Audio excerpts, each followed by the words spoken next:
Okay, continuing about my study and the practices I do. As I said, pranayama, breathing practices, is the most intense one I do. I do asanas, which is body postures. Usually I don't do them every day nowadays. I but I do a longer sessions like 2 hours, 3 hours of yoga asanas, of postures. Imagine doing it for 3 hours. It's quite a long session. But after that, man, I feel like, yeah, there's no words to describe how one feels, but you feel good. You feel like broken and destroyed, but at the same time as newly born in your body. And not only the body, but also it works intensely on your nervous system. I would also say that. This is why I don't do it every day, because you have certain amount of energy. You cannot do more than you can. For example, if I do asanas intensely every day, then I will not be able to do these intense pranayamas, because intense practices, it makes intense change in you, nervous system changes in you, that you cannot stand too much of these. So basically you choose what you do.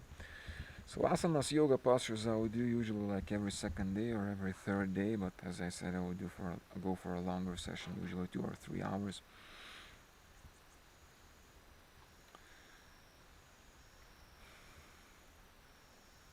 Lately I was also doing Tonglen practice, which is again helping other people or the world. Basically imagining, for example, a person who is doing bad, and as I inhale, I imagine myself drawing, absorbing, taking that bad energy from that person, or that bad karma from that person, or that fear, or that pain, or that childhood trauma from the person. And I may even see that childhood trauma, for example, as I'm drawing it in, as I inhale. So I take it upon me with actual acceptance that I take it upon me. I take it upon me. I take it as a burden on myself, right? To help the other person, I take it onto myself. And when I exhale, I imagine good things from me going to the other person, such as love, as peace, as energy, as healing, as good karma, as, different things. I do this practice. It's a very beautiful practice, but I could also make a long video about this one too, but what other practices do I do? I do a lot of practices. Vajrali, which is more for the second chakra, the sexual chakra. I don't think I should explain this one to you, how it is done, but I do it more advanced way. This is why I'm not going to explain this time. I do that practice also at the same time chanting. Yeah, I do that practice. I do different visualizations of chakra visualizations, concentrating upon chakra and visualizing its symbol, with the petals and the symbol and things. I kind of in my mind draw these lines and everything. I do also the chanting of, the chakras have their syllables. Lam, Vam, Ram, Yam, Ham, Om. So I concentrate on these chakras while I'm chanting as well. What else? As I said, usually after food or after intense practices, also intense pranayama or intense yoga asanas, when the body is really the nervous energy in the body is stirred, the nervous body is kind of taxed, then I lay down on my yoga mat and I do relaxation. My body relax part by part, relax my nervous system. So do this practice. What else?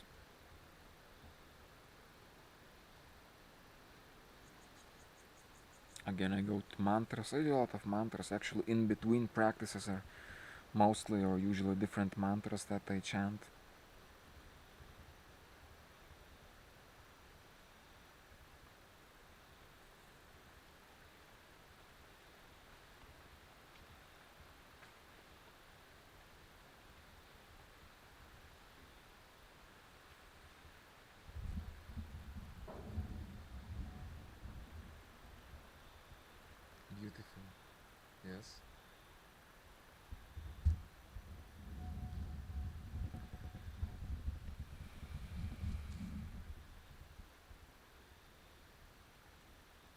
think these are the practices I do.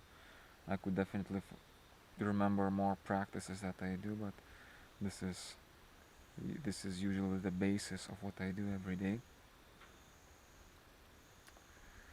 Yeah, and this is how I practice. From the morning, about 4 hours until breakfast or lunch that I eat at 10 usually. And after that, I practice again until like 6 or 7 when I go to again make the food and eat. And then I usually call my son. I'm happy to have, even though in the virgin jungle, as I'm here in the mountains, it's a higher place, so interestingly, I have the like internet connection, so internet reaches up to here, and I call my son, which I hadn't seen for 5 months due to this lockdown in Peru. I've been separated from my son. My son is in Lima, so I call my son. I talk with him for about, depending how long, 1 hour or something, and then usually I go to sleep. Yeah, I go to sleep or I do more practice. I usually go to sleep like at 10, 11, sometimes, depending how I feel, sometimes even earlier. Usually about 10, yes.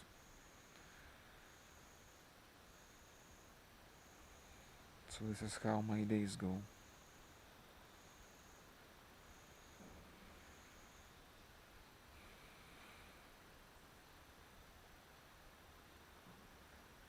I felt a bit,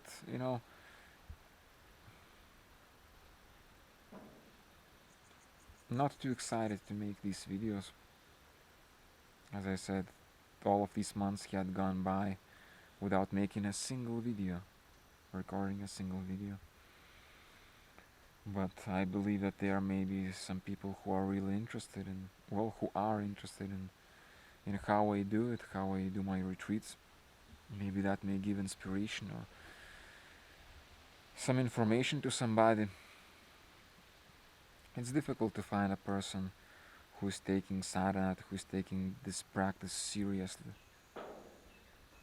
That's true.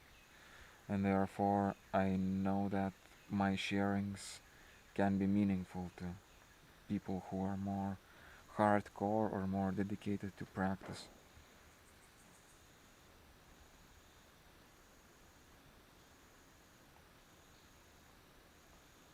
8 minutes.